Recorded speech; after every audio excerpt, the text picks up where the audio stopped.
Students, स्वागत है आपका आपके फर्स्ट लेक्चर में।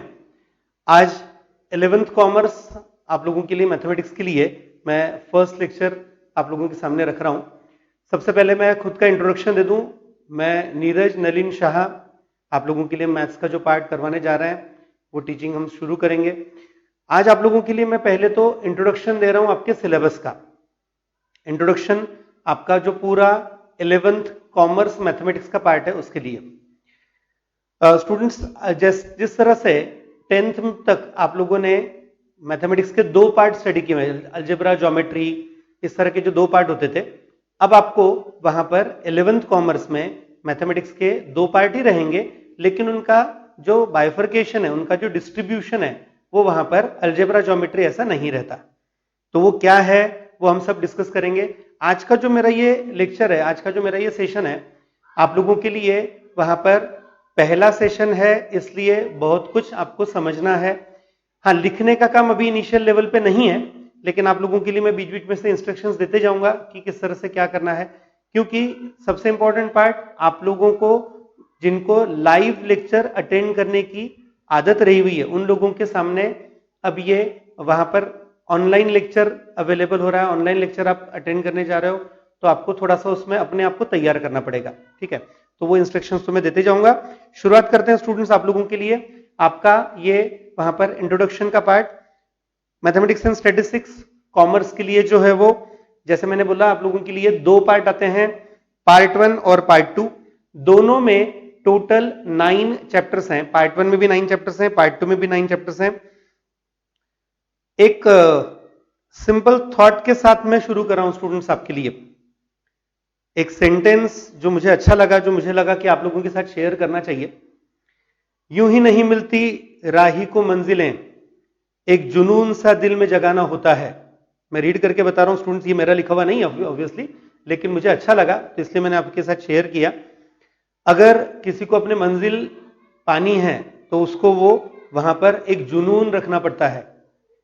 और एग्जाम्पल के तौर पर जो दिया हुआ है यहां पर, वो किसी चिड़िया से पूछा गया कि आशियाना कैसे बना आपका, तो उस चिड़िया ने भी वही बोला कि उसके लिए बहुत बार उसको उड़ान भरनी पड़ी, तिनका तिनका इकट्ठा करना पड़ा, तब जाके उसका घर बना सकी वो। तो आप लोगों को भी यहां पर यही देने की कोशिश है स्टूडेंट्स। धीरे धीरे हम आपका पूरा सिलेबस जो यहाँ पे टीचिंग करने वाले हैं, आपको वो बहुत अच्छे से वहां पर स्टडी करना है, समझना है, और एक एक तिनका हम इकट्ठा करने वाले हैं ताकि पूरा हमारा सिलेबस, आपका जो स्टडी है वो पूरा हो, ठीक है। तो इसी थॉट के साथ हम शुरू करें स्टूडेंट्स आप लोगों के लिए। पहले पार्ट 1 डिस्कस करते हैं आप लोगों के लिए। जो पार्ट 1 और पार्ट 2 दो पार्ट हैं, उनमें से पार्ट 1 का सिलेबस क्या है। इंस्ट्रक्शंस मैंने अभी बोला था कि थोड़ा थोड़ा मैं कुछ ना कुछ बोलते जाऊंगा। इंस्ट्रक्शंस का पार्ट, जैसे अभी मैं जिस तरह से आपके सामने कुछ रखने जा रहा हूं, तो मेरे बैकग्राउंड में आपको उसका व्यू मिल देगा, आपको पूरा वहां पर पार्ट मिलेगा कि हम क्या डिस्कस करने जा रहे हैं। आज का भी पार्ट आपको लिखना नहीं है, ये जस्ट आपको मैं वहां पर एक्सप्लेन करने के लिए बता रहा हूं कि सिलेबस क्या है। जब लिखने का पार्ट आएगा तब आपको बताया जाएगा। स्टूडेंट्स आप लोगों के लिए पार्ट 1 का जो सिलेबस है, पार्ट 1 का सिलेबस टोटल 9 चैप्टर्स। पहला चैप्टर है सेट्स एंड रिलेशंस। इस चैप्टर में बहुत बेसिक कंसेप्ट, सेट क्या होता है, सेट के वहां पर टाइप्स क्या होते हैं, उनके नोटेशंस, ऑपरेशंस ऑन सेट्स का पार्ट जो होता है वो ये पहले स्टडी करना है। फिर उसके बाद दूसरा एक पार्ट आता है रिलेशन। रिलेशन क्या होते हैं, रिलेशंस के लिए वहां पर डेफिनेशन क्या है, उसके टाइप्स क्या होते हैं, इक्विवेलेंस रिलेशन क्या होता है, इससे रिलेटेड पूरा पार्ट आपको यहाँ पे स्टडी करना है। मैं बीच बीच में से ये भी बताऊंगा स्टूडेंट्स, क्योंकि कॉमर्स में मैथमेटिक्स लेने वाले स्टूडेंट्स जो होते हैं, उनका मैथमेटिक्स लेने के पीछे बहुत इंपॉर्टेंट एक मकसद होता है, एक पर्टिकुलर उनका व्यू होता है, और वो व्यू है सीए फाउंडेशन, ठीक है। तो सीए फाउंडेशन अगर आपको करना है तो सीए फाउंडेशन में आपको इनमें से, इन चैप्टर्स में से कौन कौन से चैप्टर्स एज इट इज लगने वाले हैं ये भी मैं बताते जाऊंगा। आपको समझना है, नोट करना हो तो नोट भी कर सकते हो। जैसे अभी मैंने पहला चैप्टर बताया सेट्स एंड रिलेशंस, ये आपको as it is CA foundation में है स्टूडेंट्स। वहां पर ये जो चैप्टर हम स्टडी करने वाले हैं, ये एज इट इज वहां पे आपको सीए फाउंडेशन में लगने वाला है। इवन आपका जो सिलेबस है, पिछले साल जो चेंज हुआ, या 2019-20 ये पहली बैच थी जब ये सिलेबस चेंज हुआ, तो उस बैच के लिए वहां पर पेपर पैटर्न में भी चेंजेस किए गए। आप लोगों की सेकंड मतलब जो अभी आने वाले 2020-21 ये सेकंड बैच कही जाएगी इसकी। आप लोगों के लिए पेपर पैटर्न अब ऐसा किया गया है जिसमें नॉर्मल जो क्वेश्चंस होते हैं उनके साथ ऑब्जेक्टिव का भी पार्ट आता है। और ये भी याद रहे सीए फाउंडेशन भी पूरी तरह से ऑब्जेक्टिव है मैथ्स के लिए। तो आपको ये बेनिफिट है स्टूडेंट्स की अभी यहां पर जो हम एमसीक्यूज, ऑब्जेक्टिव्स, ट्रू फॉल्स जो भी पार्ट करवाएंगे वो आपको एज इट इज वहां पे मदद करने वाला है, काम आने वाला है, बहुत यूजफुल रहने वाला है। ठीक है, सेकेंड चैप्टर फंक्शंस। फंक्शंस क्या होते हैं, उनकी डेफिनेशन, उनका रिप्रेजेंटेशन, उनके types of functions, algebra of functions कहा जाता है, उनके अलजेब्रिक ऑपरेशंस क्या कर सकते हैं वो, इनवर्स फंक्शन, कंपोजिट फंक्शन, जो भी उससे रिलेटेड पार्ट है वो आपको सब इस पर्टिकुलर सेकंड चैप्टर में मिलेगा। सेट रिलेशन के साथ ये भी चैप्टर एज इट इज आपको सीए फाउंडेशन में स्टडी करना है और वहां पे भी आपको ये मिलने वाला है। आप लोगों के लिए ये टॉपिक फंक्शंस नया है, आपने इससे पहले कभी स्टडी नहीं किया हुआ। सेट सबका वहां पर इससे पहले हो चुका है, उनमें से मतलब आप में से जो लोग सीबीएसई से बिलोंग करते हैं उन लोगों के लिए वहां पर शायद उतना ज्यादा नहीं हुआ है, लेकिन जो स्टेट बोर्ड के स्टूडेंट्स हैं उन लोगों के लिए वो हो चुका है। थर्ड चैप्टर है आप लोगों के सिलेबस में कॉम्प्लेक्स नंबर्स। थर्ड चैप्टर आएगा कॉम्प्लेक्स नंबर्स। ये एक टोटल नया पार्ट है स्टूडेंट्स, ये आपने इससे पहले कहीं पे भी स्टडी नहीं किया हुआ, आप लोगों के लिए आपके सिलेबस में ये इससे पहले कभी नहीं था। कॉम्प्लेक्स नंबर का जो पार्ट है वो, इमेजिनरी नंबर्स कैसे आते हैं, इमेजिनरी नंबर्स डिफाइन कैसे होंगे, फिर अगर कॉम्प्लेक्स नंबर्स बने तो कॉम्प्लेक्स नंबर्स को लिखेंगे कैसे, उनका रिप्रेजेंटेशन, उनके ऊपर जो अलजेब्रिक ऑपरेशंस कर सकते हैं वो, स्क्वायर रूट्स कैसे फाइंड करने, और भी कुछ पॉइंट्स हैं कॉम्प्लेक्स नंबर में, वो आप लोगों के लिए इस चैप्टर में मिलने वाले हैं। नया पार्ट है, आपने इससे पहले स्टडी किया हुआ ऐसा नहीं है, टोटल न्यू पार्ट रहेगा ये। चैप्टर नंबर 4 है sequences and series. Sequences and series में से आप लोगों ने arithmetic progression last year 10th में स्टडी की हुई है, ये उसी का कंटिन्यूएशन है स्टूडेंट्स। ठीक है, हाँ मैंने कॉम्प्लेक्स नंबर के लिए नहीं बताया, कॉम्प्लेक्स नंबर्स वहां पर सीए फाउंडेशन में नहीं है, कॉम्प्लेक्स नंबर्स कहीं पे भी आपको सीए फाउंडेशन में नहीं लगने वाले हैं। लेकिन जो चैप्टर नंबर 4 है सीक्वेंसेस एंड सीरीज, जिसमें से सीक्वेंस का पार्ट मतलब आपको अरिथमेटिक प्रोग्रेशन अपने 10th में स्टडी किया हुआ है उसी का कंटिन्यूएशन यहाँ पे है। और ये जो हम यहाँ पे स्टडी करने वाले हैं वो एज इट इज उल्टा एडिशन के साथ आपको सीए फाउंडेशन में मिलने वाला है। सीए फाउंडेशन में ये एज इट इज आपके सिलेबस में इंक्लूड किया हुआ है। इसमें भी अब आपके लिए एक नई सीक्वेंस आएगी ज्योमेट्रिक प्रोग्रेशन, एक और नया पार्ट आएगा हार्मोनिक प्रोग्रेशन, उससे रिलेटेड जनरल टर्म के फॉर्मूले, सम ऑफ फर्स्ट 10 टर्म्स के फॉर्मूले, उसके साथ वहां पर और भी कुछ एडिशनल फॉर्मूले, जैसे पहले n नेचुरल नंबर्स की सम कैसे करेंगे, पहले n नेचुरल नंबर के स्क्वायर की सम कैसे करेंगे, पहले n नेचुरल नंबर के क्यूब की सम कैसे करेंगे, वो सब पार्ट आपको इसमें मिलने वाला है। ये आपके लिए चैप्टर नंबर 4 रहेगा पार्ट 1 का। Next chapter number 5 locus and straight line. Students ये जो यूनिट है ये आप लोगों के लिए नया पार्ट है, इसमें से सिर्फ स्ट्रेट लाइन जो है ये थोड़ा सा आपने स्टडी किया हुआ है, 10th में आप लोगों के लिए स्ट्रेट लाइन के इक्वेशंस का पार्ट था, वही पार्ट यहाँ पे भी है, एक तरह से रिपीटेशन है, लेकिन वहां पर आपको लोकस का पार्ट नया मिलेगा। लोकस क्या होता है, उसकी डेफिनेशन, उसका इक्वेशन कैसे बनाते हैं, वो सब पार्ट आपको नया मिलेगा यहाँ पर। स्ट्रेट लाइन के लिए भी कुछ नया पार्ट है, आप लोगों ने ऑलरेडी इक्वेशंस तक का पार्ट स्टडी किया था, लेकिन अगर आपको बोला गया कि दो लाइंस के बीच का एक्यूट एंगल तैयार करो, एंगल बिटवीन टू लाइंस कैसे निकालेंगे, हाउ टू फाइंड डिस्टेंसेस, अलग अलग जैसे किसी पॉइंट का किसी लाइन से डिस्टेंस है वो कैसे फाइंड करोगे, ये सब जो पॉइंट्स हैं, ये जो इंफॉर्मेशन है ये आपको इस चैप्टर में मिलने वाली है। ये चैप्टर नंबर 5 है आपका। Next chapter number 6 determinants. Determinants आप लोगों के लिए स्टूडेंट्स यहाँ पर 10th में भी था, 10th में आपने ऑर्डर 2 के डिटर्मिनेंट स्टडी किए हुए हैं और अब उसके आगे का पार्ट है। हाँ सीबीएसई में ये नहीं था, सीबीएसई के स्टूडेंट्स के लिए न्यू रहेगा, लेकिन स्टेट बोर्ड के स्टूडेंट्स ने ये स्टडी किया हुआ है। डिटर्मिनेंट में आप लोगों के लिए डेफिनेशन ऑफ डिटर्मिनेंट वापस एक बार रिपीट कर रहे हैं, एक्चुअली 10th में हो चुका है, लेकिन उसका इवेल्युएशन कैसे करना वो पार्ट आएगा। उसकी प्रॉपर्टीज ये नया पार्ट है, प्रॉपर्टीज ऑफ डिटर्मिनेंट आपने नहीं स्टडी किया हुआ। हायर ऑर्डर मतलब थर्ड ऑर्डर का डिटर्मिनेंट कैसे बनाएंगे, उसको सॉल्व कैसे करेंगे, और डिटर्मिनेंट का मेनली एप्लीकेशन, ये पार्ट आपको यहाँ पे लगने वाला है। इसमें से थोड़ा सा इवेल्युएशन तक का जो पार्ट है, डिटर्मिनेंट का इवेल्युएशन तक का पार्ट, ये आपको सीए फाउंडेशन में है, ज्यादा नहीं है, प्रॉपर्टीज ऑफ डिटर्मिनेंट वगैरह नहीं है, लेकिन कुछ बेसिक कंसेप्ट वहां पे जो लगने वाली हैं वो डिटर्मिनेंट की वहां पे यूज होती हैं सीए फाउंडेशन में। ठीक है, next chapter number 7 limits. Limits एक टोटल न्यू कंसेप्ट है स्टूडेंट्स, आप लोगों ने इससे पहले ये स्टडी नहीं किया हुआ, पूरा नया पार्ट है। इवन आपके आगे के तीनों चैप्टर्स, लिमिट्स, कंटिन्यूटी और डिफरेंशिएशन, ये तीनों यूनिट 7, 8, 9 नंबर के चैप्टर्स आप लोगों को टोटल न्यू कंसेप्ट है। आप लोगों को लिमिट्स कैसे फाइंड करना है, उसकी मेथड्स, उसके फॉर्मूले, ये चैप्टर नंबर 7 में मिलेंगे। कंटिन्यूटी की डेफिनेशन क्या है, उसकी कंसेप्ट क्या है, कंटिन्यूटी का मतलब क्या होता है, वो आपको चैप्टर नंबर 8 में मिलेगा। और डेरिवेटिव्स, डिफरेंशिएशन क्या होता है, डेरिवेटिव्स क्या होता है, ये आपको चैप्टर नंबर 9 में मिलेगा। ऑफ कोर्स 11th में आपको डेरिवेटिव का सिर्फ बेसिक दिया हुआ है स्टूडेंट्स, 11th में आपको डेरिवेटिव का सिर्फ बेसिक दिया हुआ है। आप लोगों को इसके आगे का स्टूडेंट्स हम डिफरेंशिएशन की बात कर रहे थे, चैप्टर नंबर 9। डिफरेंशिएशन जो है ये डेरिवेटिव से रिलेटेड पार्ट है, एक नई कंसेप्ट है, आप लोगों ने इससे पहले स्टडी नहीं किया हुआ। डेरिवेटिव की डेफिनेशन, डेरिवेटिव कैसे फाइंड कर लिया जाएगा, उसके कुछ स्टैंडर्ड फॉर्मूले, ये सब पार्ट आपको 11th में करना है। थोड़ा सा जो वहां पर अलजेब्रा ऑफ डेरिवेटिव्स का पार्ट है, डिफरेंशिएशन की अलजेब्रिक कैलकुलेशंस का जो पार्ट है, रूल्स उसके, वो सब आपको 11th में मिलेंगे। लेकिन सबसे इंपॉर्टेंट पार्ट डेरिवेटिव आपके लिए वहां पर 12th में पूरा डिटेल में है, 11th में तो है, 11th में हम जस्ट बेसिक पार्ट स्टडी करने वाले हैं। इसका मेन स्टडी जो है ये आपको 12th में करना है, और ये उसके लिए आपको बेसिक के तौर पर लगने वाला है। और इंपॉर्टेंट, ये पार्ट सीए फाउंडेशन में भी लगने वाला है, ये बेसिक सीए फाउंडेशन में भी है। इवन जो 12th का डेरिवेटिव है वो भी पूरा डिफरेंशिएशन आपको सीए फाउंडेशन में वहां पे लगता है।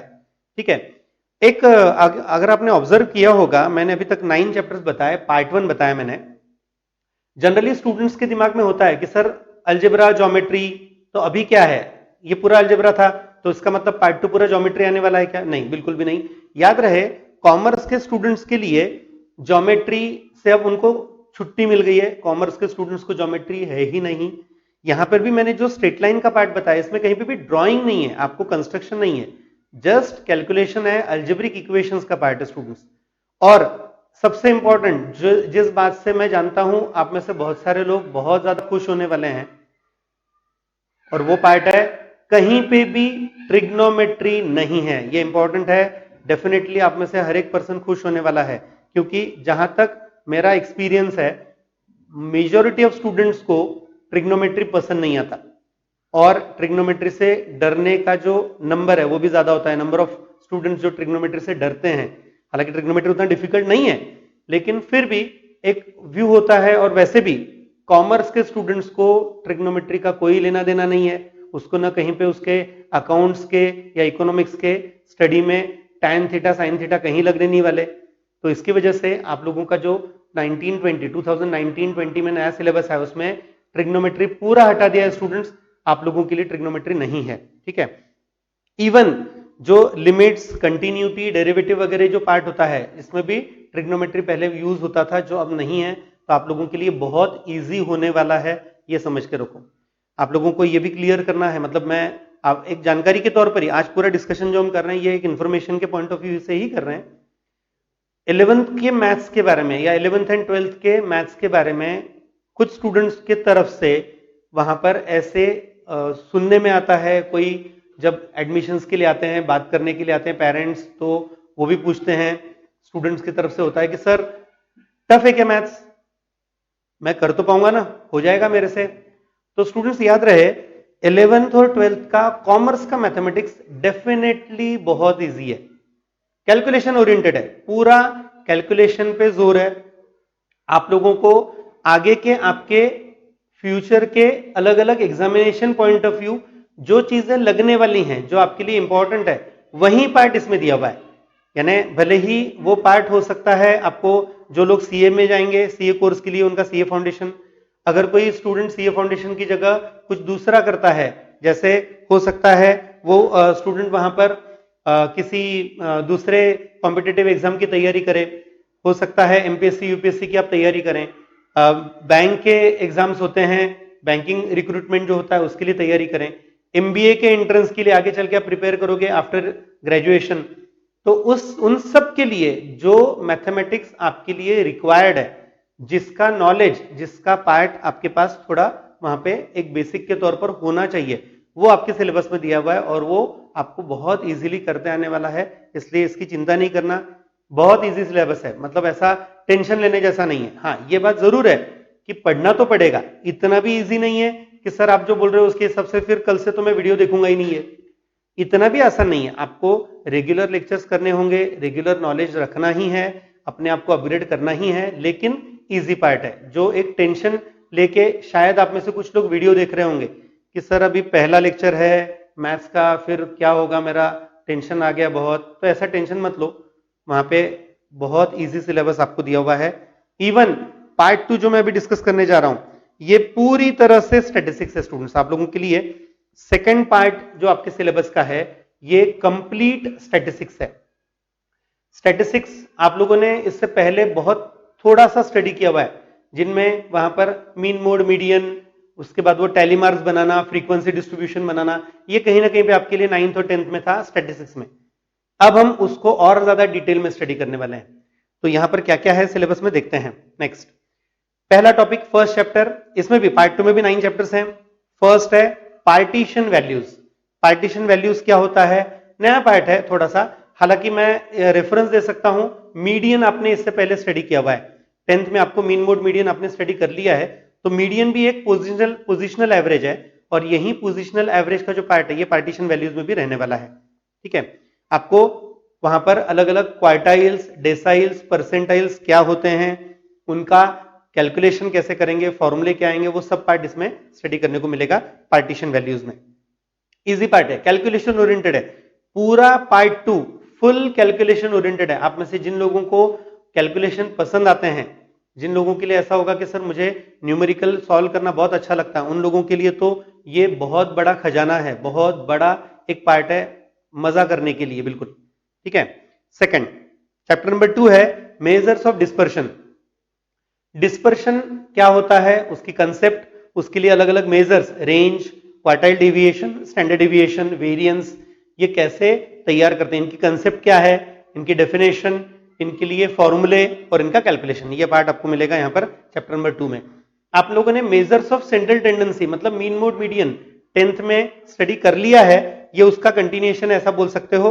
हाँ, ये भी बताना जरूरी है, चैप्टर नंबर 1 और 2 दोनों आपको सीए फाउंडेशन में एज इट इज लगने वाले हैं, ये चैप्टर्स एज इट इज वहां पे इंक्लूड किए हुए हैं, आपको ये लगने वाले हैं। चैप्टर नंबर 3 स्क्यूनेस, अलग कंसेप्ट है स्टूडेंट्स, आप लोगों ने इससे पहले स्क्यूनेस के बारे में कुछ भी नहीं सुना हुआ, तो उसके लिए स्क्यूनेस का मतलब क्या है, सिमेट्रिक और असिमेट्रिक डिस्ट्रीब्यूशंस क्या होते हैं, उनको फिर आइडेंटिफाई कैसे करना कि वो स्क्यूनेस है कि नहीं है, अगर होगा तो किस लेवल तक है, तो उसके लिए पियर्सन्स कोएफिशिएंट है, बॉलीज कोएफिशिएंट आएगा, तो ये आपको यहां पे स्टडी करने हैं स्क्यूनेस में। ठीक है, नया पार्ट है, इजी है लेकिन कैलकुलेशन ओरिएंटेड है। उसके बाद next chapter number 4 bivariate frequency distribution. Bivariate frequency distribution क्या होता है, उसका बाइवेरिएट फ्रीक्वेंसी टेबल कैसे बनाते हैं, उसके बाद वहां पर उसके लिए मार्जिनल डिस्ट्रीब्यूशन क्या होता है, कंडीशनल डिस्ट्रीब्यूशन क्या आएगा, ये सब पार्ट आपको यहां पर मिलने वाला है। एक नई कंसेप्ट मिलेगी, बाइवेरिएट भी नया ही है आपके लिए, लेकिन उसमें और एक एडिशनल न्यू कंसेप्ट मिलेगी, chi square distribution. Chi square क्या होता है, बेसिकली डिस्ट्रीब्यूशन तो नहीं, लेकिन काई स्क्वायर स्टैटिस्टिक्स क्या होता है, ये आपको यहां पे स्टडी करना है। आप लोगों के लिए अगर आपका ध्यान है तो यहां पर थोड़ा सा नया पार्ट, इसलिए मैं आपको पॉइंट आउट करके बता रहा हूं। काई स्क्वायर ये एक्स के जैसा दिखेगा आपको स्क्रीन पे, अगर आप देख रहे हैं तो काई स्क्वायर ये वहां पे क्या होता है, ये आपको इसमें इस चैप्टर में स्टडी करना है। ये एक्स स्क्वायर नहीं है, उसको पढ़ते हैं काई स्क्वायर, स्पेलिंग CHI है, तो प्लीज प्रोनाउंस चाई स्क्वायर नहीं करना, इट इज काई स्क्वायर। ठीक है, next chapter number 5 correlation. Chapter number 5 में आपको कोरिलेशन की डेफिनेशन, कोरिलेशन किसे कहते हैं, उसके टाइप्स क्या होते हैं, कोरिलेशन को आइडेंटिफाई कैसे किया जाएगा, उसके बारे में इंफॉर्मेशन यहां पे है। एक कार्ल पेसंस कोरिलेशन कोएफिशिएंट होता है, वो कैसे तैयार करेंगे, ये सब पार्ट आपको यहां पे स्टडी करना है चैप्टर नंबर 5 में। हाँ, ये भी बता दूं वापस एक बार, जो पिछले चैप्टर का चैप्टर नंबर 4 का बाइवेरिएट डिस्ट्रीब्यूशन का पार्ट था वो, और चैप्टर नंबर 5 ये आपको as it is CA foundation में है, ये आपके लिए वहां पर सीए फाउंडेशन का बेसिक हम कर रहे हैं, ऐसे ही समझ के चलना है आपको। ठीक है, chapter number 6 permutations and combinations. अगर कुछ दोस्त हैं, सपोज 5 दोस्त हैं, 10th में एक ही बैच में एक ही क्लास में स्टडी करते हैं, रहे हैं, एक ग्रुप बना के हमेशा साथ में रहे हुए हैं, वो अगर चाहते हैं कि अपना एक फोटोग्राफ निकाला जाए, ठीक है, उनको वहां पर वो किसी फोटोग्राफर को बुलाते हैं और एक फोटोग्राफ लेते हैं, या फिर किसी दूसरे दोस्त को बुला के या किसी घर में से किसी मेंबर को बुला के वो फोटोग्राफ लेते हैं। तो वो कितने अलग अलग फोटोग्राफ ले सकते हैं, इस टाइप का क्वेश्चन अगर मैंने पूछा तो वो पार्ट आता है परम्यूटेशन। परम्यूटेशन का बेसिक मीनिंग है अरेंजमेंट। तो परम्यूटेशन क्या होता है, या कॉम्बिनेशन। अगर सिलेक्शन करना है तो कैसे करेंगे, कॉम्बिनेशन का बेसिक मीनिंग होता है सिलेक्शन। तो ये सब चीजें जो हैं ये आपको इस चैप्टर में मिलने वाली हैं, चैप्टर नंबर 6 में। ये भी आपके लिए जो आपका वहां पर सीए फाउंडेशन का पार्ट है वो एज इट इज दिया हुआ है स्टूडेंट्स। यहां पर जो हम 11th में परम्यूटेशन कॉम्बिनेशन स्टडी करने वाले हैं, ये सीए फाउंडेशन में एज इट इज आपको यूज करना है पूरी तरह से। वहां पे आपके लिए बेसिक जो है वो वहां पे मिल जाएगा और एडिशनल कंसेप्ट भी मिलेगी। इन सब चैप्टर्स में मैंने पार्ट 1 जो डिस्कस किया और अभी पार्ट 2 का जो चैप्टर नंबर 6 तक मैंने बोला हुआ है, आगे भी 3 चैप्टर्स जो है वो सबके लिए आपको जो ऑब्जेक्टिव क्वेश्चंस हैं उनकी प्रैक्टिस जब करवाई जाएगी तो आपको डेफिनेटली सीए फाउंडेशन में बेनिफिट मिलने वाला है। Chapter number 7 probability. ये कंसेप्ट आपकी 10th की जो आपकी कंसेप्ट थी प्रोबेबिलिटी, उसी का कंटिन्यूएशन है। 10th में आपने प्रोबेबिलिटी स्टडी किया है, हालांकि वहां पे बहुत कम था आपको, अब यहाँ पे थोड़ा सा हायर लेवल का प्रोबेबिलिटी का पार्ट आएगा और इसी का कंटिन्यूएशन आपको 12th में भी मिलने वाला है। 12th में भी आपको प्रोबेबिलिटी चैप्टर है और वहां पे भी ये लगने वाला है, ठीक है। उसके बाद वहां पर चैप्टर नंबर 8 लीनियर इनइक्वेशंस, नई कंसेप्ट है लीनियर इनइक्वेशंस। इक्वालिटीज के साथ तो हम हमेशा इक्वेशंस के साथ तो डील करते आ रहे हैं, लेकिन अगर इनइक्वेशंस होंगे तो वो कैसे डील करना, उनका सॉल्यूशन क्या होता है। उसके बाद वहां पर उसके लिए रिप्रेजेंटेशन कैसे करेंगे, सेट थ्योरी में कैसा करेंगे, या ग्राफिकल रिप्रेजेंटेशन होगा तो कैसे किया जाएगा, ये सब पार्ट आपको चैप्टर नंबर 9 में मिलने वाला है, सॉरी चैप्टर नंबर 8 में। अब सबसे इंपॉर्टेंट जो आप लोगों को वहां पर डेफिनेटली एक कॉमर्स के स्टूडेंट्स की जो रिक्वायरमेंट होती है, या जिसे हम कह सकते हैं बेसिकली कॉमर्स की रिक्वायरमेंट जो होती है, ये आपको चैप्टर नंबर 9 में मिलने वाला है। चैप्टर नंबर 9 में आप लोगों को बहुत अच्छा सिलेबस दिया हुआ students. Commercial mathematics, commercial mathematics में परसेंटेज का जो कैलकुलेशन होता है वो, प्रॉफिट एंड लॉस के कैलकुलेशंस, उसका मीनिंग, इंटरेस्ट का कैलकुलेशन, उसके बाद इंटरेस्ट मतलब वहां पर सिंपल इंटरेस्ट कंपाउंड इंटरेस्ट का पार्ट हो गया। जीएसटी जो आपके लिए बहुत इंपॉर्टेंट है, आप लोगों ने शायद जीएसटी का थोड़ा पार्ट कहीं पे तो भी आपके 10th के स्टडी में किया होगा, लेकिन यहाँ पे वो भी पार्ट वापस आपको स्टडी करना है। उस जीएसटी का वहां पे उससे रिलेटेड टर्म्स क्या होती हैं, शेयर्स के से रिलेटेड कैलकुलेशन क्या होता है, वो पार्ट आएगा। पार्टनरशिप अगर करते हैं, मतलब अगर 2 या 3 लोग मिलकर कोई बिजनेस एक्टिविटी करते हैं तो वो किस तरह से उनके लिए डीलिंग होता है वो। उसके बाद लास्ट आता है डिप्रिसिएशन। अगर किसी एसेट को, कोई चीज है, कोई प्रॉपर्टी है, कोई मशीन है जो यूज की वजह से, उसका वहां पे यूज करने की वजह से उसकी कॉस्ट, उसकी वैल्यू डिक्रीज होती है, तो वो क्या होता है, डिप्रिसिएशन किसे कहते हैं। ये सब चीजें आपको यहां पे भी लगने वाली हैं और यहां पे जो हम स्टडी करेंगे ये आपको अकाउंट्स में भी लगने वाले, स्टूडेंट्स याद रखना, ये आपके लिए अकाउंट्स में भी वहां पे लगने वाला पार्ट है। तो टोटल ओवरऑल मैंने आप लोगों के सामने पूरा सिलेबस रखा, पार्ट 1 और पार्ट 2 हमने टोटल मिला के वहां पर आपको 18 चैप्टर्स पढ़ाने हैं, 9 पार्ट 1 में, 9 पार्ट 2 में। अब नेक्स्ट क्वेश्चन आता है कि सर ठीक है ये चैप्टर्स हो जाएंगे, एग्जाम्स कैसे रहेंगे इस पर। मैं क्लास के एग्जाम की बात नहीं कर रहा हूं, मैं कॉलेज के एग्जाम की बात कर रहा हूं। कॉलेज में एग्जामिनेशन का पैटर्न क्या होता है, 11th में या 12th में हमें किस तरह से एग्जाम्स अपियर करनी होंगी, तो वो भी थोड़ा सा पार्ट डिस्कस करते हैं। आप लोगों के लिए एग्जामिनेशंस जो आपको अपियर करनी है स्टूडेंट्स, 11th के लिए आपके जो एग्जामिनेशंस रहेंगी वो आपको टोटल कॉलेज में 4 एग्जामिनेशंस अपियर करनी पड़ती हैं। यूनिट टेस्ट 1 25 मार्क की, टर्मिनल एग्जाम 50 मार्क की, यूनिट टेस्ट 2 25 मार्क की और फाइनल एग्जाम 100 मार्क की, ठीक है। इन ऑल यहां पर ये आप में से कुछ लोगों को शायद ऐसा लगेगा कि सर थोड़ी देर पहले आप ही बता रहे थे कि बहुत इजी है, बहुत इजी है, अचानक आपने डराना शुरू कर दिया मुझे।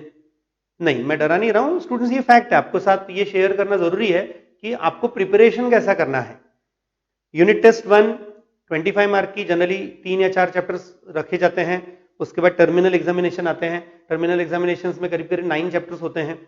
यूनिट टेस्ट 2 जो हमने टर्मिनल तक 9 चैप्टर स्टडी किए हैं वो छोड़ के उसके आगे के 4 या 5 चैप्टर्स जो हैं ये यूनिट टेस्ट 2 में आएंगे।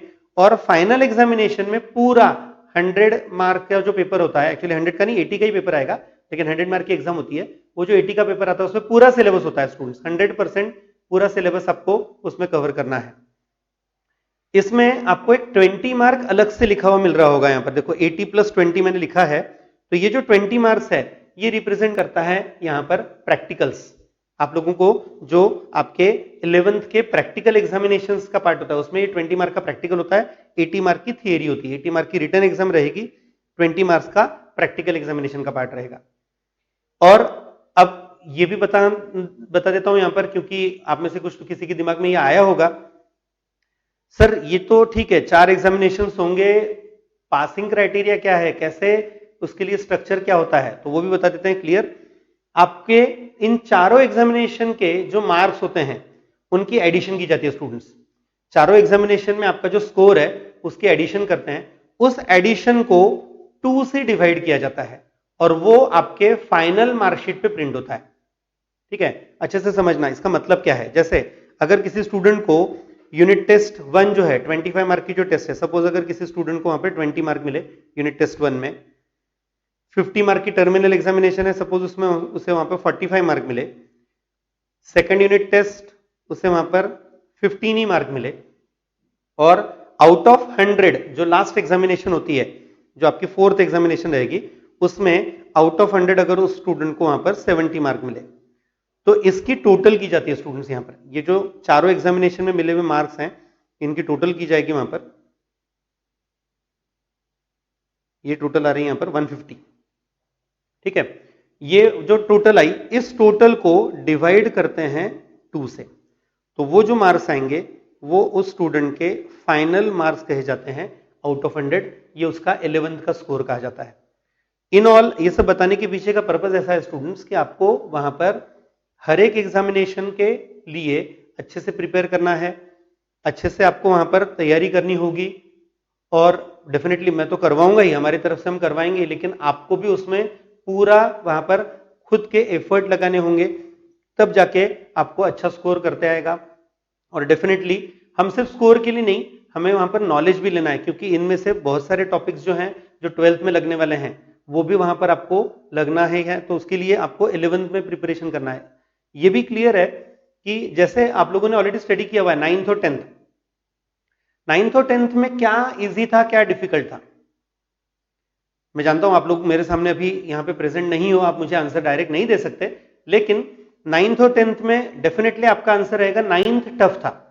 9th का जो सिलेबस है वो बड़ा था और 9th टफ था, तो वैसा ही कुछ पार्ट आपको यहां पर 11th और 12th में भी है स्टूडेंट्स।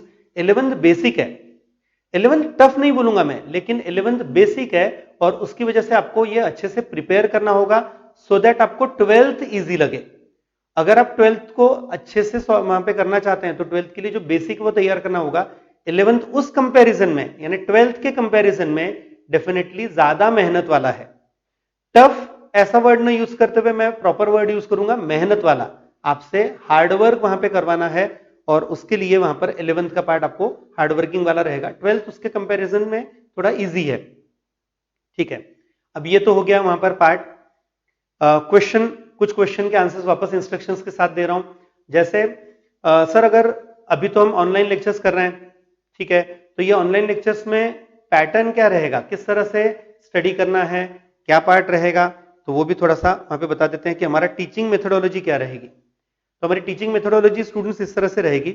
सबसे पहले हम बेसिक कंसेप्ट बताएंगे हर एक चैप्टर के लिए। ये जो मैं पार्ट बताने जा रहा हूं, ये जो स्टेप्स हैं, ये 5 स्टेप्स हर चैप्टर के लिए हम अप्लाई करने वाले हैं। पहले चैप्टर के लिए ही नहीं, सभी के लिए। पहली स्टेप टीचिंग बेसिक कंसेप्ट, आपको पूरा बेसिक कंसेप्ट बताई जाएगी। जैसे जैसे उस चैप्टर के लिए वहां पे बेसिक कंसेप्ट एक एक करके आएगी वैसे आपको बताई जाएगी, उसके साथ उसके कैलकुलेशंस करवाए जाएंगे, उस पे प्रॉब्लम सॉल्व करवाए जाएंगे। सेकंड स्टेप आएगी वो सॉल्विंग प्रॉब्लम्स। पूरा चैप्टर हम पहले इस तरह से कंप्लीट करेंगे, उसके बाद फिर पूरे चैप्टर का क्विक एक रिवीजन करेंगे, क्योंकि आपको ऑब्जेक्टिव्स के लिए भी उसको प्रिपेयर करना है। जब मैं बेसिक बताऊंगा तब भी मैं ऑब्जेक्टिव्स की बात करने वाला हूं, लेकिन एक वापस रिवीजन, क्विक रिवीजन वहां पे ली जाएगी। स्टेप 3 है वो learning extra theory for objective questions, वो किया जाएगा। उसके बाद चौथी स्टेप आएगी एमसीक्यूज की या ऑब्जेक्टिव की प्रैक्टिस, सॉल्विंग ऑब्जेक्टिव क्वेश्चंस। और ये 4 स्टेप में यहां पर मेरे तरफ का पार्ट, मतलब एज ए टीचर मेरा पार्ट पूरा होगा। फिर 5वीं स्टेप मेरे लिए नहीं है, वो आपके लिए सिर्फ, वो सिर्फ स्टूडेंट्स के लिए है और वो है conducting test for assessing knowledge of topic studied by students. आप लोगों ने इन 4 स्टेप में जो भी पार्ट स्टडी किया होगा उसका असेसमेंट, उसका चेकिंग ये मुझे टेस्ट के थ्रू करना होगा।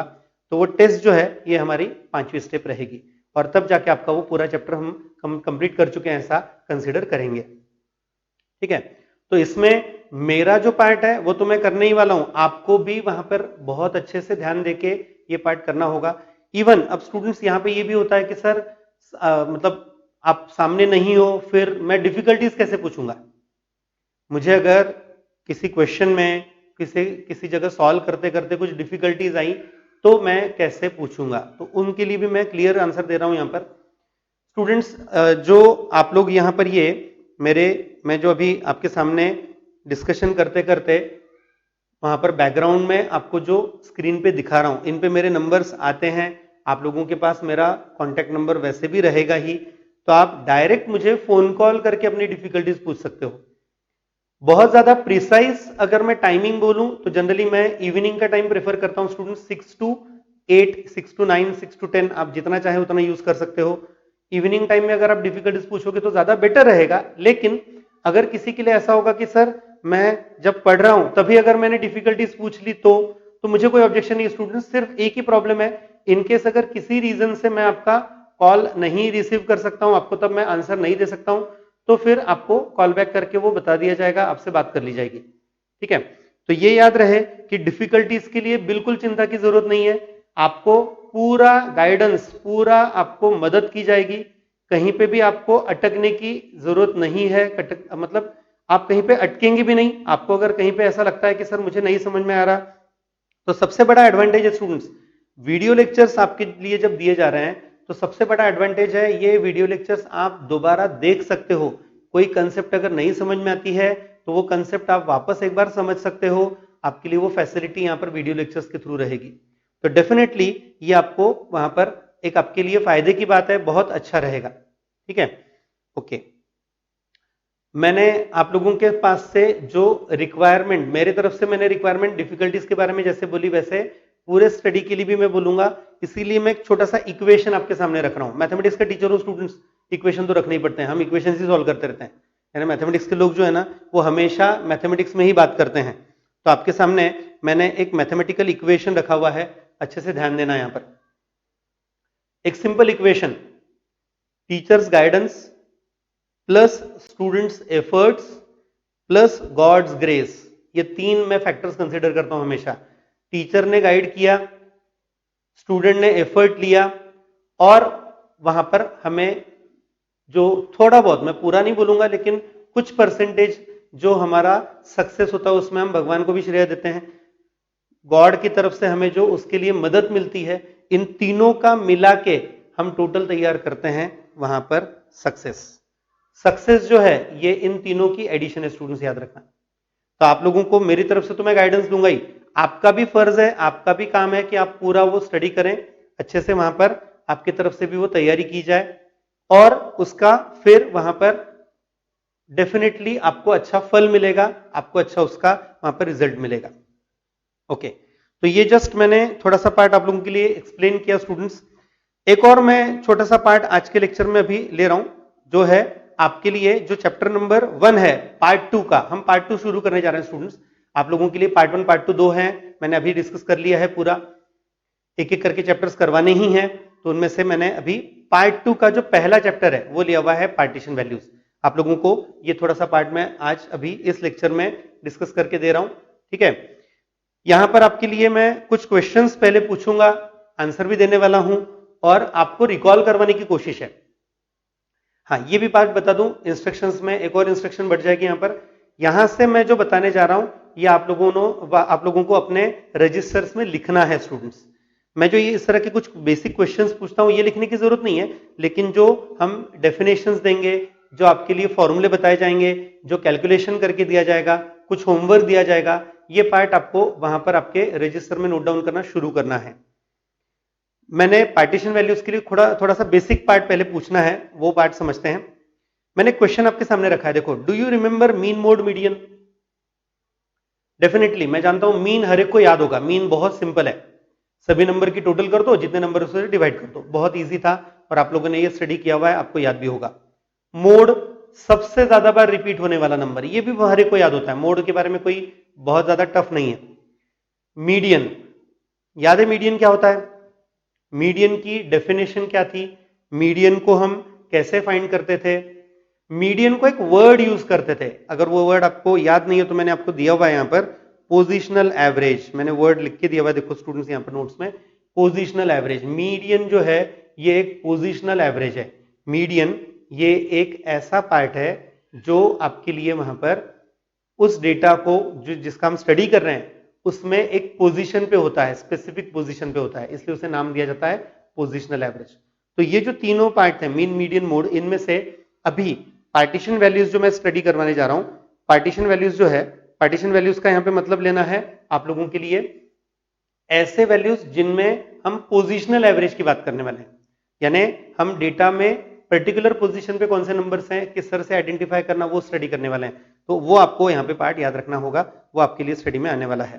ठीक है, अब इसमें से वहां पर पहले मैं डिस्कस करने जा रहा हूं स्टूडेंट्स मीडियन। हम जो डिस्कस करने जा रहे हैं अभी वो है मीडियन का पार्ट। मीडियन का मतलब क्या होता है, मीडियन कैसे फाइंड करते हैं, ये पार्ट आपको यहां पे बताना है मुझे। ठीक है, सिंपल है वैसे।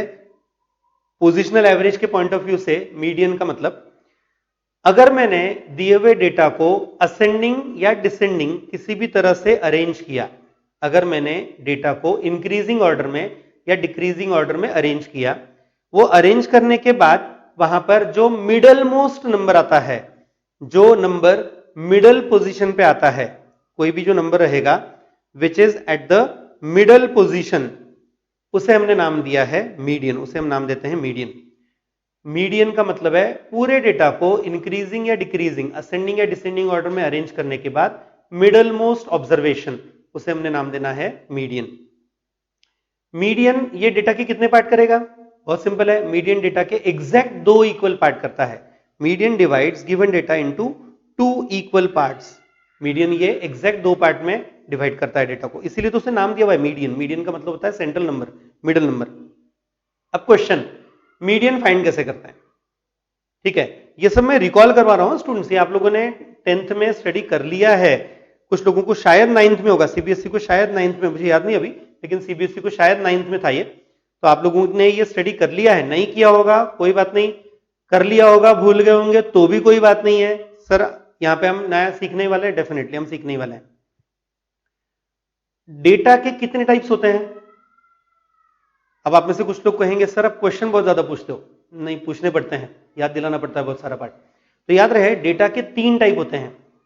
पहला टाइप इंडिविजुअल ऑब्जर्वेशंस, दूसरा टाइप अनग्रुप फ्रीक्वेंसी डिस्ट्रीब्यूशन, तीसरा type group frequency distribution. 3 type होते हैं स्टूडेंट्स। पहला इंडिविजुअल ऑब्जर्वेशंस, दूसरा अनग्रुप्ड फ्रीक्वेंसी डिस्ट्रीब्यूशन और तीसरा ग्रुप्ड फ्रीक्वेंसी डिस्ट्रीब्यूशन। तो ये जो है इनके लिए मुझे मीडियन का कैलकुलेशन समझाना है। पहले की बात करते हैं इंडिविजुअल ऑब्जर्वेशंस। अगर इंडिविजुअल ऑब्जर्वेशंस हैं तो उनमें क्या स्टेप्स अप्लाई करते हैं? सिंपल स्टेप्स हैं। पहली स्टेप, दिए हुए डेटा को असेंडिंग ऑर्डर में अरेंज करो, उनकी जो मैग्नीट्यूड है, उनकी जो वैल्यूज हैं, उनके असेंडिंग ऑर्डर में आपको उनको अरेंज करना है। ठीक है, उसके बाद आइडेंटिफाई करो कितने टोटल ऑब्जर्वेशंस हैं। अगर n ऑब्जर्वेशंस हैं यानी कितने नंबर्स हैं, ऑब्जर्वेशंस का मतलब होता है नंबर्स, वैल्यूज, कितनी वैल्यूज है वो आइडेंटिफाई करो। फिर जो n है वो ऑड रहा तो कौन सा फॉर्मूला, इवन रहा तो कौन सा, ही आपको दिया हुआ है। अगर n ऑड है तो ये फॉर्मूला देखो, n+1/2 नंबर का ऑब्जर्वेशन मीडियन के लिए, और अगर n इवन होगा तो ये फॉर्मूला है n/2 नंबर का ऑब्जर्वेशन प्लस n+2/2 नंबर का ऑब्जर्वेशन डिवाइडेड बाय 2। तो आपको ये याद रखना है, अगर मीडियन तैयार करना है, इंडिविजुअल ऑब्जर्वेशंस होंगे तो आप कौन सा फॉर्मूला अप्लाई करोगे? तो ये फॉर्मूले आपके सामने हैं। n के ऊपर डिपेंड करता है मेथड, पहले दिए हुए डेटा को असेंडिंग ऑर्डर में अरेंज करो, उसके बाद n आइडेंटिफाई करो, n ऑड रहा तो ऑड वाला फॉर्मूला अप्लाई करेंगे, इवन रहा तो इवन वाला फॉर्मूला। ठीक है, एक छोटा सा एग्जांपल आपके सामने देखो, डेटा दिया हुआ है, यहां पर क्वेश्चन दिया हुआ है फाइंड मीडियन, डेटा दिया है 79, 82, 36 ऐसे नंबर्स दिए हुए हैं, टोटल 10 वैल्यूज दी हुई हैं स्टूडेंट्स। सबसे इंपॉर्टेंट पहला टास्क, इसे असेंडिंग ऑर्डर में अरेंज करना, इंक्रीजिंग ऑर्डर में अरेंज करना। नंबर्स को असेंडिंग ऑर्डर में अरेंज करना मैंने आपके लिए ऑलरेडी अरेंजमेंट करके दिया हुआ है, ये आपको खुद पेपर में करना पड़ेगा, प्रॉब्लम सॉल्व करते समय करना पड़ेगा। ठीक है, नंबर्स को आपने असेंडिंग ऑर्डर में अरेंज कर लिया, यानी वहां पर सबसे छोटा नंबर 36 सबसे पहले, फिर उससे बड़ा नंबर 38, 51, 63, पूरे डेटा को हमने अरेंज कर लिया। आइडेंटिफाई किया, काउंट किया, टोटल वैल्यूज कितनी है, तो टोटल वैल्यूज है यहां पर 10, टोटल ऑब्जर्वेशंस है 10। 10 इवन है कि ऑड है? इवन नंबर है, तो जो इवन वाला फॉर्मूला है वो अप्लाई होगा। तो हमने मीडियन में इवन वाला फॉर्मूला जो लिखा था वो बता दिया यहां पर, अभी बताया था वही लिखा है, n/2 नंबर का ऑब्जर्वेशन प्लस n+2/2 नंबर का ऑब्जर्वेशन डिवाइडेड बाय 2। n की वैल्यू कितनी है 10, तो 10/2 नंबर का ऑब्जर्वेशन प्लस 10+2 12/2 मतलब 6 नंबर का ऑब्जर्वेशन आएगा। पहला आएगा 10/2 यानी फिफ्थ ऑब्जर्वेशन, दूसरा आएगा 10+2 12, 12/2 मतलब सिक्स्थ ऑब्जर्वेशन। अब डेटा कौन सा है, तो हमने जो असेंडिंग ऑर्डर में अरेंज किया था वो डेटा लेना है। ठीक है, थोड़ा सा मैं पीछे जाता हूं वापस, आप लोगों के लिए वो डेटा बताना पड़ेगा क्योंकि मुझे फिफ्थ और सिक्स्थ ऑब्जर्वेशन लेने हैं। तो फिफ्थ और सिक्स्थ ऑब्जर्वेशन कौन से हैं, यहां पर 1 2 3 4 5, फिफ्थ ऑब्जर्वेशन 64 है और सिक्स्थ ऑब्जर्वेशन है 68। ये दोनों हमने लिए यहां पर, फिफ्थ और सिक्स्थ ऑब्जर्वेशन, ये डेटा लिया था तो हमने वो वहां पे वैल्यूज रख दी। फिफ्थ ऑब्जर्वेशन 64 है, सिक्स्थ ऑब्जर्वेशन है 68, वैल्यूज पुटअप की, दोनों के एडिशन आएगी 132 और उसके 2 से डिवीजन करके नंबर आ गया 66, यानी मीडियन की वैल्यू आई यहां पर 66। ठीक है, तो ये तरीका था स्टूडेंट्स, ये मैंने जस्ट रिकॉल करवाया। मैं जानता हूं मीडियन आपने इससे पहले स्टडी कर लिया है, मीडियन आपके लिए कुछ नया पार्ट नहीं है, लेकिन जस्ट आपको समझ में आने के हिसाब से मैंने ये दिया हुआ है। मीडियन जो है ये अगर कैलकुलेट करना है, और वो पहला टाइप था जिसमें इंडिविजुअल ऑब्जर्वेशन थे। ठीक है, अब दूसरा टाइप जिसमें अनग्रुप फ्रीक्वेंसी डिस्ट्रीब्यूशन है। अगर एक अनग्रुप फ्रीक्वेंसी डिस्ट्रीब्यूशन होगा तो उसमें हम वहां पर मीडियन कैसे बनाएंगे। स्टेप्स, पहली स्टेप वही है, दिए हुए डेटा को इंक्रीजिंग ऑर्डर में अरेंज करो, असेंडिंग ऑर्डर में अरेंज कर लो।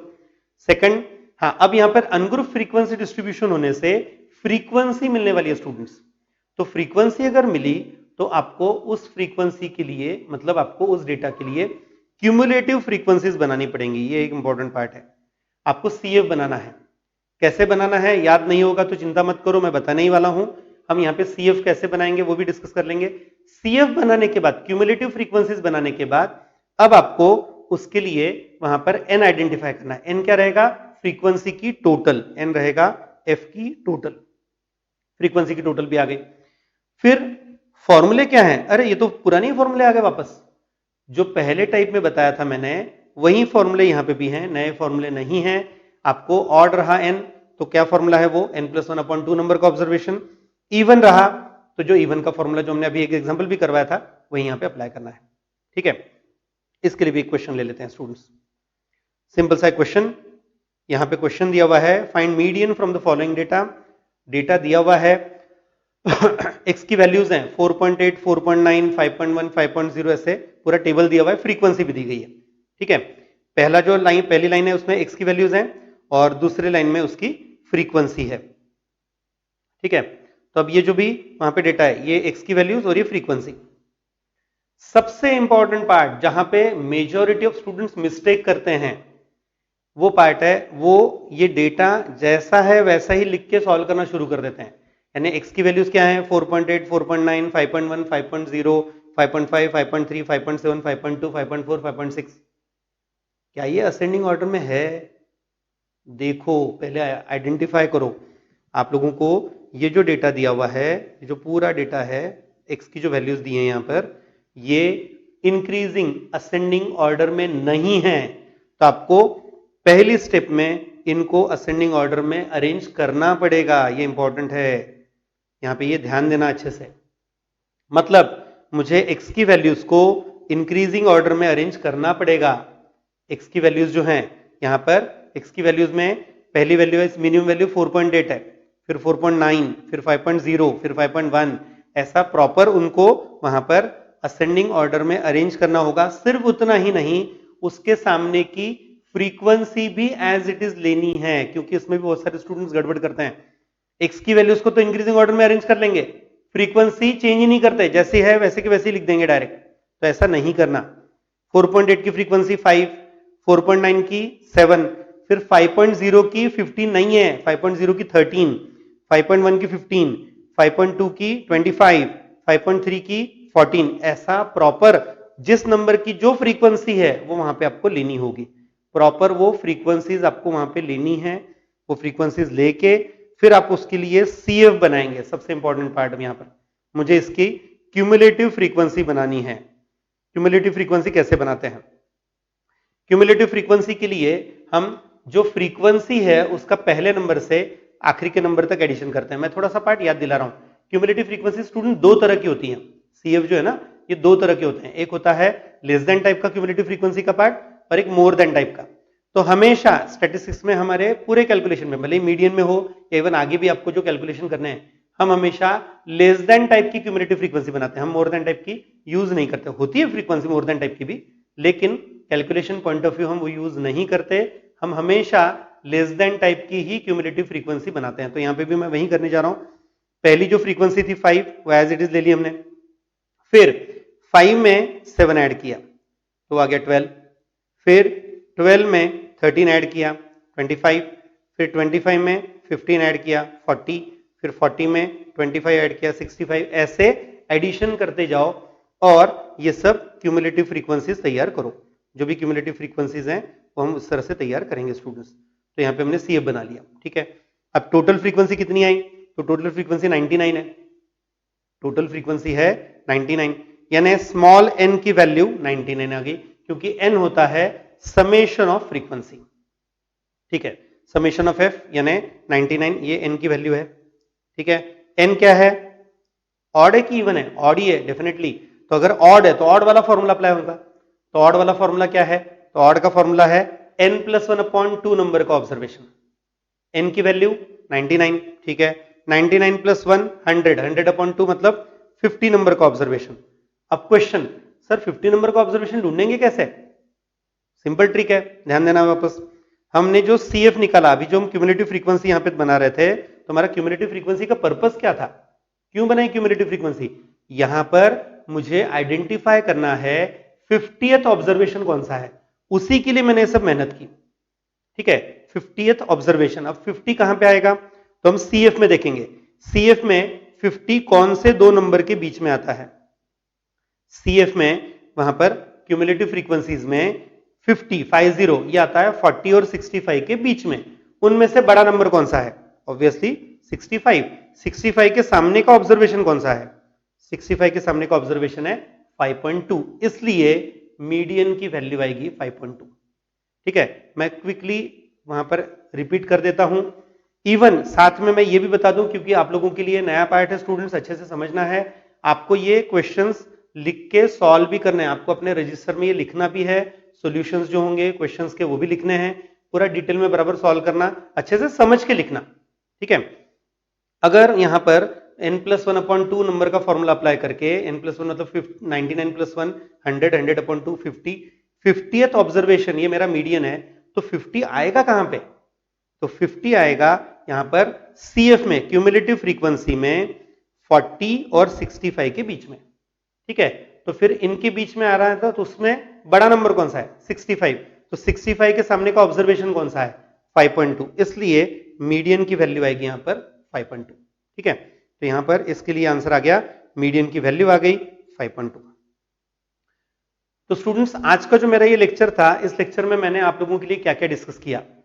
मैंने पहले आप लोगों को पूरा इंट्रोडक्शन करवाया कि 11th में आपका सिलेबस क्या है, 11th में हम पार्ट 1 में क्या स्टडी करने वाले हैं, पार्ट 2 में क्या स्टडी करने वाले हैं, हमारा टीचिंग पैटर्न क्या रहेगा, आपके लिए एग्जामिनेशंस का पैटर्न क्या होता है, ये हमने डिस्कस किया। उसके बाद मैंने आपके लिए जो पेपर सेकंड है, पार्ट 2 जो है, उसका पहला लेक्चर मैंने शुरू किया अभी, जिसमें हमने पहला मतलब फर्स्ट चैप्टर स्टार्ट किया पेपर सेकंड का, पार्ट 2 का। इसे कहा जाता है पार्टीशन वैल्यूज। पार्टीशन वैल्यूज हमने शुरू किया। मैं अभी जो करवा रहा हूं ये आपकी रिवीजन ही है स्टूडेंट्स, याद रखना। मैंने जो अभी करवाया हुआ है ये आपकी रिवीजन है, क्योंकि ये सब 10th का पार्ट चल रहा है, मैंने अभी तक 11th का पार्ट शुरू नहीं किया है। अभी एक और पॉइंट मुझे बताना है, लेकिन मैं आज के सेशन में, आज के लेक्चर में वो नहीं करवा रहा हूं। हम हमारे नेक्स्ट लेक्चर में वो कंटिन्यू करने वाले हैं। आप लोगों के लिए मैंने अभी तक मीडियन का कैलकुलेशन दो तरह से बताया, इंडिविजुअल ऑब्जर्वेशंस और अनग्रुप फ्रीक्वेंसी डिस्ट्रीब्यूशन, दोनों में बताया। इसके साथ अब ग्रुप फ्रीक्वेंसी डिस्ट्रीब्यूशन का जो पार्ट है वो भी कैलकुलेशन आएगा जो मैं मेरे नेक्स्ट लेक्चर में करवाने वाला हूं। तो मैं आप लोगों को बता दूं वापस एक बार, बहुत अच्छे से ये लिख के रेडी रखना। अलग से एक रजिस्टर लगाओ जिसमें आप ये लिखना शुरू करेंगे।